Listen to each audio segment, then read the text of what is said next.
اور آج کے دور کی خواتین اللہ رب العزت جل جلالہ کے خوف سے کافی حد تک بے نیاز نظر آ رہی ہیں۔ یہ عورت ہی تھی جس کی زندگی میں اللہ کا خوف اس حد تک داخل تھا کہ اس کے پرہیزگار ہونے کی بنیاد پر اس کے بطن سے بڑے بڑے ولی جنم لیتے تھے۔ یہ عورت ہی تھی جس کے تقدس کی بنیاد پر رب قدیر جل جلالہ ان کی دعاؤں کو قبول کر لیا کرتا تھا۔ یہ عورت ہی تھی جب کبھی ماں کی شکل کے اندر اپنے بچوں کو باوضو دودھ پلاتی تو وہ بچہ معین الدین اجمیری بن کر دنیا کو اسلام کی دولت سے بہرہور کرتا۔ یہ مائیں ہی تھیں اور عورت ہی تھی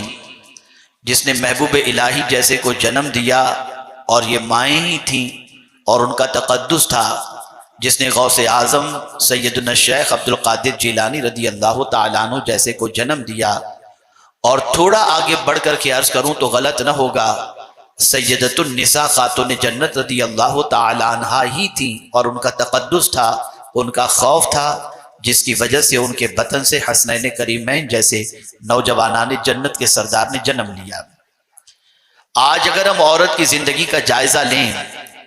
تو عورت نے صرف شرم کا لباس نہیں اتار دیا، حیا کا لباس نہیں اتار دیا،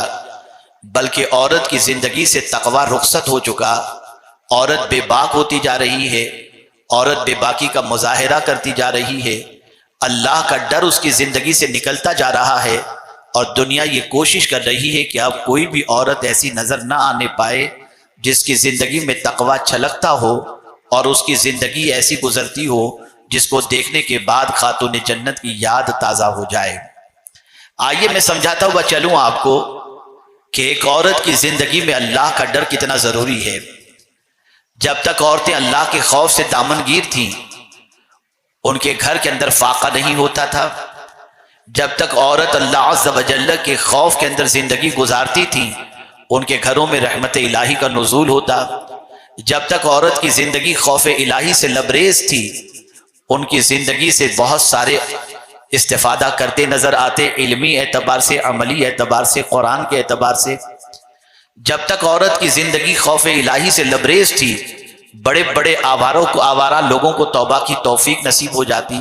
لیکن جب سے عورت نے خوف کی چادر اتار کر کے پھینک دی اور اللہ کا ڈر بالکل دل سے نکال دیا، آج معاشرے کی سچویشن کسی سے پوشیدہ نہیں، العیاذ باللہ۔ اب تو حالات اتنے بد سے بدتر ہو چکے ہیں کہ بازاروں میں مرد تو اپنے وجود کو عورت سے بچاتے نظر آتے ہیں، لیکن عورت ہے کہ بینگلز پہننے سے لے کر کے چپل جوتے تک غیر مردوں سے پہن لیتی ہیں۔ اور اب تو حالت اتنی بھی بدتر ہو چکی ہے کہ اپنے جسم کے کپڑوں کا ناپ بھی مرد ٹیلروں کو دے کر اللہ کے خوف کی چادر اتار کر آخرت سے بالکل غافل ہوتی ہوئی دکھائی دیتی ہیں۔ اے خاتون جنت رضی اللہ تعالی عنہ کی کنیزوں، میں دو ایک حدیثیں آپ کی سماعتوں کے حوالے کروں گا اور دو تین واقعات کے ذریعے آپ کو بتاؤں گا کہ اللہ کی بندیوں کے اندر جب خوف خدا آ جاتا ہے تو اس کے بعد معاشرے کے اندر کتنا بڑا انقلاب پیدا ہوتا ہے، اور اللہ کی بندیوں میں اگر اللہ کا ڈر پیدا ہو جائے تو وہ گھر رش کے جنت بن جاتا ہے، وہ خاندان رش کے ملائکہ بن جایا کرتا ہے۔ آپ ذرا دیکھیں آج عورت اپنی زندگی کی مصروفیات کا جائزہ لے کہ وہ صبح اٹھنے سے لے کر کے رات تک کیا کرتی ہے، اور رات کی آدھی رات تک اس کی زندگی کس کام کے اندر خرچ ہوتی ہے۔ وہ سرسری طور پر اپنی زندگی کا احتساب کرے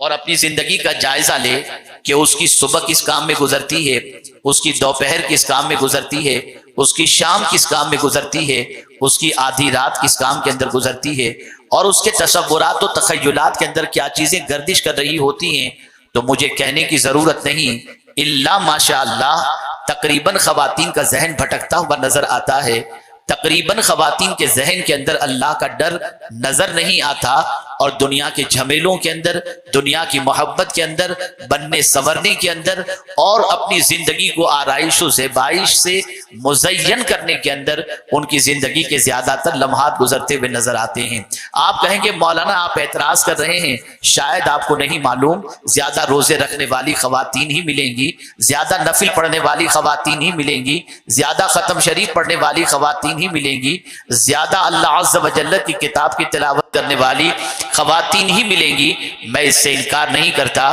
لیکن میں اس کا اثر ان کی زندگی میں تلاش کرتا ہوں کہ بتاؤ تو صحیح تلاوت کا اثر تمہاری زندگی میں کتنا ہے، اللہ کا ڈر تمہاری زندگی میں کتنا ہے۔ تو اگر آپ دیکھیں گے تو اس طرح کی بہت ساری تلاوت کرنے والی خواتین، بہت ساری اوراد و وظائف میں زندگی گزارنے والی خواتین کچھ اس طریقے سے بھی زندگی گزارتی ہیں جس طریقے کی زندگی گزارنے کے سلسلے میں اللہ نے بھی منع فرمایا، اللہ کے رسول صلی اللہ علیہ وسلم نے بھی منع فرمایا۔ کبھی ایسا ہوتا ہے شوہر کے سامنے تو عورت اللہ سے ڈرتی ہوئی دکھائی دیتی ہے،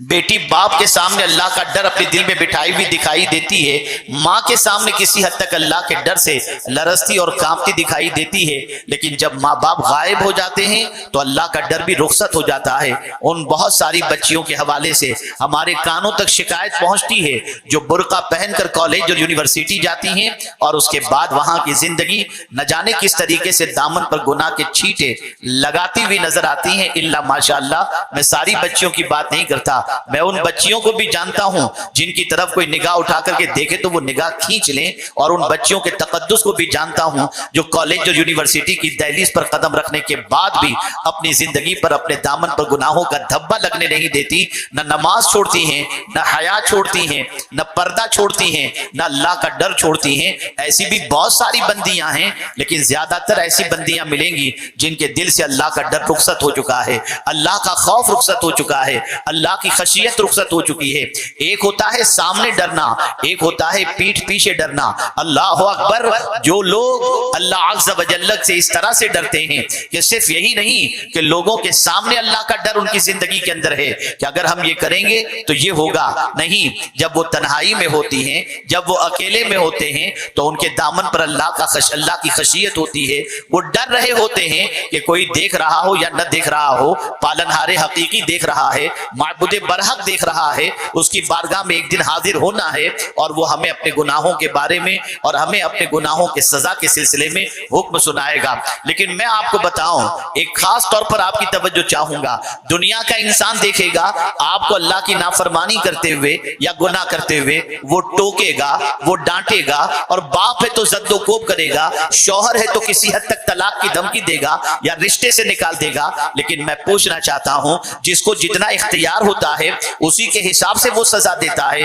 باپ کو جتنا اختیار ہے اسی کے مطابق تمہارے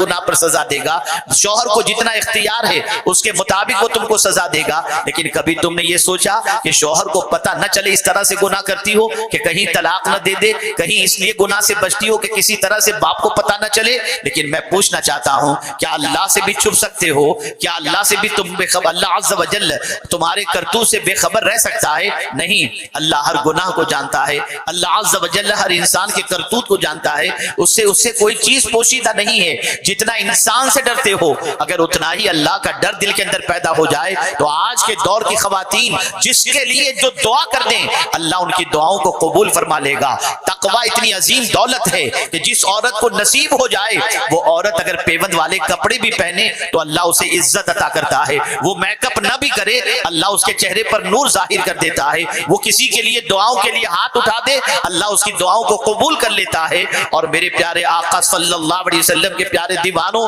اور خواتین اسلام، اگر اللہ کی نیک بندی، اللہ سے ڈرنے والی بندی اگر لب ہلا دے تو مولا اس طرف اس کے سارے تمناؤں کی تکمیل فرما دیتا ہے۔ آپ دیکھیں، آپ کو محسوس ہوگا کہ اللہ کا ڈر جب دل میں ہوتا ہے تو کیفیت کیا ہوتی ہے۔ اللہ اکبر، ایک عورت جس کی زندگی اللہ کی بندگی میں گزرتی تھی، جس کی زندگی اللہ کی اطاعت میں گزرتی تھی، لیکن اس کا شوہر جو وہ خود بھی بہت بڑا عابد تھا لیکن اس کے بچے بہت زیادہ تھے، یعنی میاں بیوی کے بچوں کی تعداد بڑی تھی۔ ایک دن سچویشن ایسی بن جاتی ہے کہ کثیر العیال ہونے کی وجہ سے، بہت بچے ہونے کی وجہ سے گھر کے اخراجات پورے نہیں ہو رہے تھے، تو شوہر نے بیوی سے کہا جاؤ فلاں تاجر کے پاس جا کر کے کچھ لے کر کے آ جاؤ تاکہ بچوں کی آگ بجھائی جا سکے، بچوں کے پیٹ کی آگ بجھائی جا سکے۔ خاتون جاتی ہے اور جانے کے بعد تاجر کے کے سامنے اپنا معافی ضمیر پیش کرتی ہے. تاجر فاسق تھا, اس کے دل کے اندر اللہ عز و جل کا ڈر نہیں تھا. موقع کا فائدہ اٹھاتے ہوئے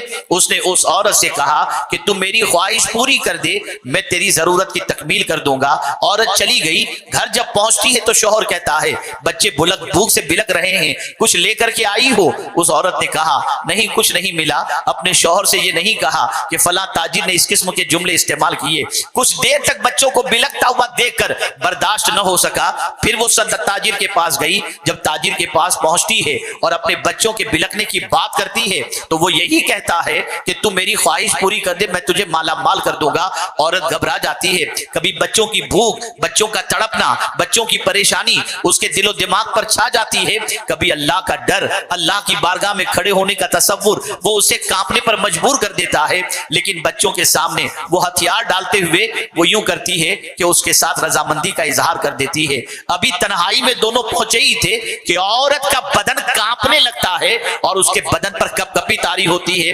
تاجر پوچھتا ہے اے عورت, آخر تو کس سے ڈر رہی ہے, کیوں اتنی کانپ رہی ہے, کیوں اتنا تجھ پر لرزہ طاری ہے؟ عورت برجستہ جواب دیتی ہے سنو, ایک دن مجھے رب کے حضور حاضر ہونا ہے. اس گناہ کے بارے میں وہ مجھ سے پوچھے گا تو میں اپنے رب کو کیا جواب دوں گی؟ اس تصور کی وجہ سے مجھ پر کپ کپی طاری ہے. عورت کا خوف خدا سے لرزنا اس تاجر پر اتنا ایفیکٹ کرتا ہے کہ وہ تاجر یہ جملہ استعمال کرتا ہے جب تو بھوکی رہ کر اللہ سے اتنا ڈرتی ہے تو میں تو پیٹ بھرا ہوں, مجھے زیادہ ڈرنا چاہیے. اور یہ کہتے ہوئے وہ کمرے میں گیا اور جا کر بہت سارا مال و منال لا کر اس عورت کو دیا اور کہتا ہے تو مجھے معاف کر دے, اللہ اکبر, اور دعا کر کہ میری غلط نیت کو اللہ بھی معاف فرما دے. اللہ اللہ, وہ عورت دعائیں دیتی ہوئی مال و منال لے کر گھر چلی جاتی ہے. ادھر اس نوجوان تاجر کی زندگی میں تبدیلی پیدا ہوتی ہے. حضرت موسیٰ کلیم اللہ علیہ الصلوۃ والتسلیم کو اللہ وحی نازل فرماتا ہے اور ارشاد فرماتا ہے فلاں جگہ جاؤ, ایک تاجر ہے, اسے جا کر یہ خوشخبری سنا دو کہ اللہ نے اس کے سارے گناہ معاف فرما دیے ہیں. اللہ اکبر. حضرت موسیٰ علیہ السلام اللہ کے کلیم جب اس کے پاس پہنچتے ہیں